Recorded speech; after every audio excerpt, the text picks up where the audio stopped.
TTP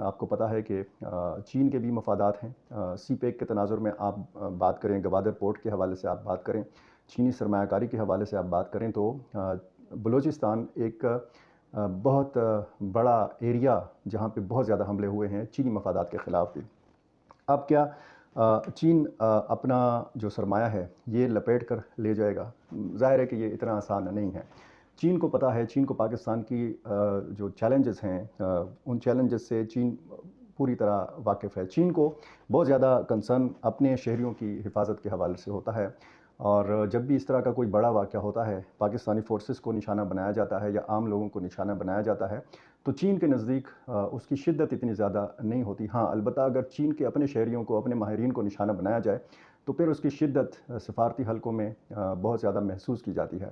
چین اور پاکستانی جو قیادت ہے اس میں بہت زیادہ اس چیز کو محسوس کیا جاتا ہے، اور اس قسم کی جو تنظیمیں ہیں ان کی بھی یہی کوشش ہوتی ہے کہ براہ راست چین کے شہریوں کو نشانہ بنایا جائے. جس طریقے سے خیبر پختونخوا میں واقعات ہوئے، جس طریقے سے کراچی میں واقعات ہوئے، اور اس میں مختلف تنظیموں کے لوگوں نے مل کر کارروائیاں کی. اب خیبر پختونخوا میں اگر آپ بات کریں تو چینی انجینئرز کو یا چینی ماہرین کو ٹی ٹی پی نے بھی نشانہ بنایا، باقی کچھ تنظیموں نے بھی نشانہ بنایا، اور اس طرح شمالی علاقوں میں اور بھی ایسی وارداتیں ہوئی ہیں کہ جن کے پیچھے یہی کالعدم تنظیمیں جو ہیں یہ کار فرما رہی ہیں.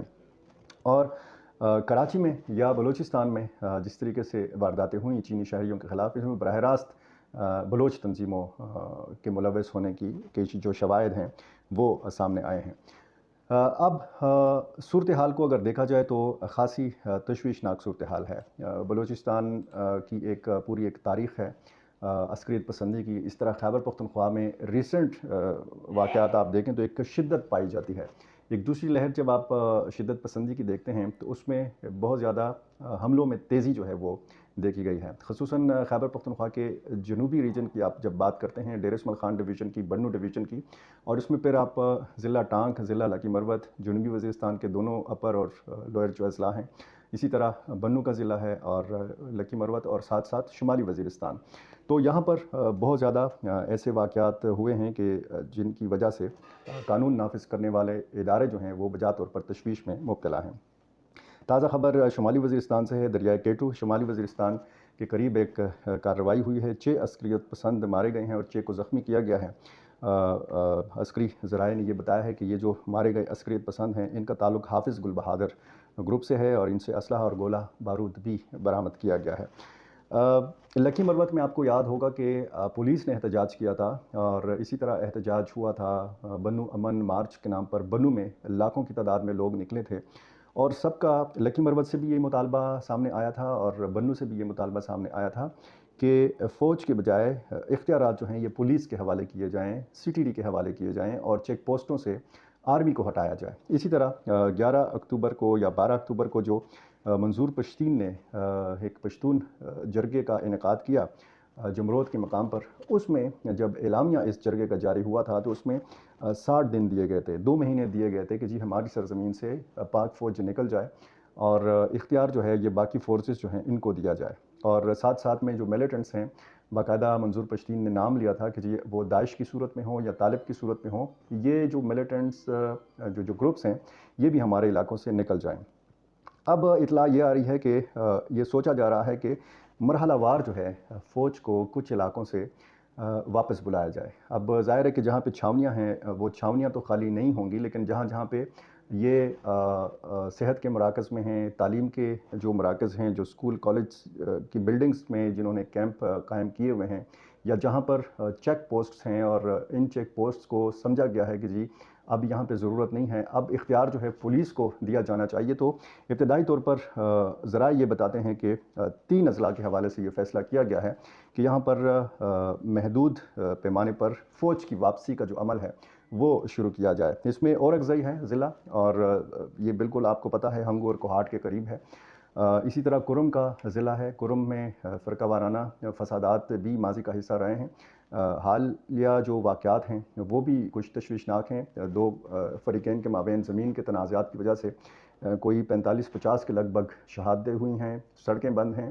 ایک کھلی جیل میں تبدیل ہو چکا ہے کرم۔ میں متعدد ویڈیوز میں اس کی ساری تفصیل آپ کے سامنے رکھ چکا ہوں کہ وہاں کی صورتحال کیا ہے۔ اور تیسرا ضلع جو ہے وہ لکی مروت ہے۔ لکی مروت کے حوالے سے بھی یہ بتایا گیا ہے کہ وہاں پر غیر ضروری موومنٹ جو ہے وہ پاک فوج کی وہ محدود کی جائے، اور زیادہ اختیار جو ہے وہ پولیس کو دیا جائے، زیادہ اختیار CTD کو دیا جائے۔ اب اگر بنو امن مارچ کے بعد کے واقعات کو دیکھا جائے، ایپیکس کمیٹی کا اجلاس ہوا تھا وزیر اعلیٰ خیبر پختونخوا کی سربراہی میں۔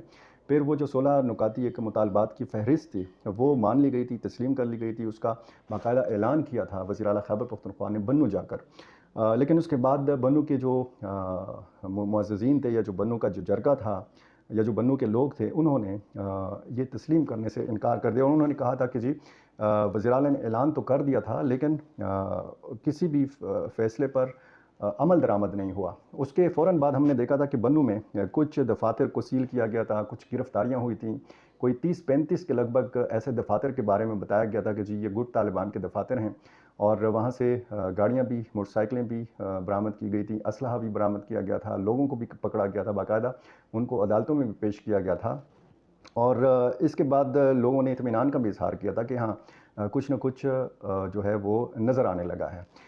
پولیس کو اختیار دینے کی بات جو ہے، ظاہر ہے کہ یہ لکی مروت اور بنو پولیس کا بھی مطالبہ ہے، اور یہ لکی مروت اور بنو کے لوگوں کا بھی مطالبہ ہے۔ اب سوال یہ پیدا ہوتا ہے کہ اگر منظور پشتین نے یہ کہا تھا کہ جی ہمارے علاقوں سے فوج 60 دنوں کے اندر اندر، 2 مہینوں کے اندر اندر نکل جائے، اس میں اب تقریباً 1 مہینہ پورا ہونے کو ہے جب سے یہ پشتون قومی جرگے کا انعقاد ہوا ہے۔ تقریباً 28-30 دن بعد یہ کچھ فیصلے جو ہیں ذرائع کے حوالے سے سامنے آنے لگے ہیں۔ دیکھنا اب یہ ہے کہ اس کا نتیجہ کیا برآمد ہوتا ہے۔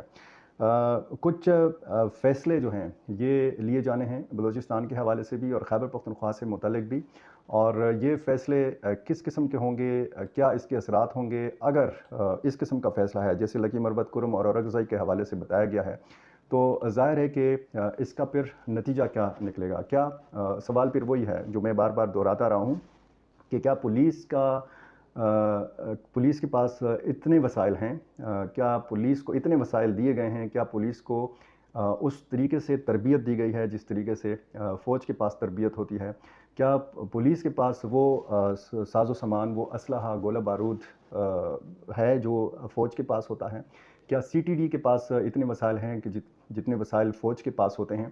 اگر ان علاقوں سے فوج نکلتی ہے تو پھر کیا پولیس اور CTD اس قابل ہیں کہ وہ ملیٹنٹس کا مقابلہ کر سکیں؟ اگر اس فیصلے پر عمل درآمد ہوتا ہے، گو کہ اس کی تصدیق ہونا ابھی باقی ہے۔ جب تصدیق تو ظاہر ہے کہ اسی صورت میں ہوگی جب عملی طور پر ہم یہ صورتحال دیکھیں گے کہ جی کیمپ خالی ہو گئے، چیک پوسٹیں خالی ہو گئیں، تو پھر اس کے بعد کیا ہوگا؟ اس کے بعد ملیٹنٹس کا کیا رد عمل ہوگا؟ ملیٹنٹس کس طریقے سے رد عمل دیں گے، اور پھر عام لوگ کس طریقے سے پولیس کے ساتھ مل کر ملیٹنٹس کا مقابلہ کریں گے؟ بہت سارے سوالات ہیں جن کے جوابات جو ہیں وہ وقت کے ساتھ ساتھ سامنے آتے رہیں گے۔ بہرحال ایک بڑا حملہ ہوا کوئٹہ میں، اور جس نے ہمارے سیکیورٹی اداروں کو ہلا کر رکھ دیا۔ 19 سیکیورٹی اہلکار جو ہیں اس میں شہید ہوئے ہیں، 12 سویلین، ایک خاتون سمیت اس میں انہوں نے جام شہادت نوش کیا ہے۔ کوئٹہ کے خودکش حملے میں 31 جو ہے، میں ایک بار پھر بتا رہا ہوں کہ ٹوٹل شہادتوں کی تعداد ہے۔ تو یہ کچھ سیکیورٹی کے معاملات تھے بلوچستان سے متعلق، خیبر پختونخوا سے متعلق۔ میری آپ سے گزارش ہے کہ اگر آپ نے میرا چینل ابھی تک سبسکرائب نہیں کیا تو یہ کر لیجئے، اور مجھے اپنی رائے سے بھی ضرور نوازتے رہیے۔ بہت شکریہ۔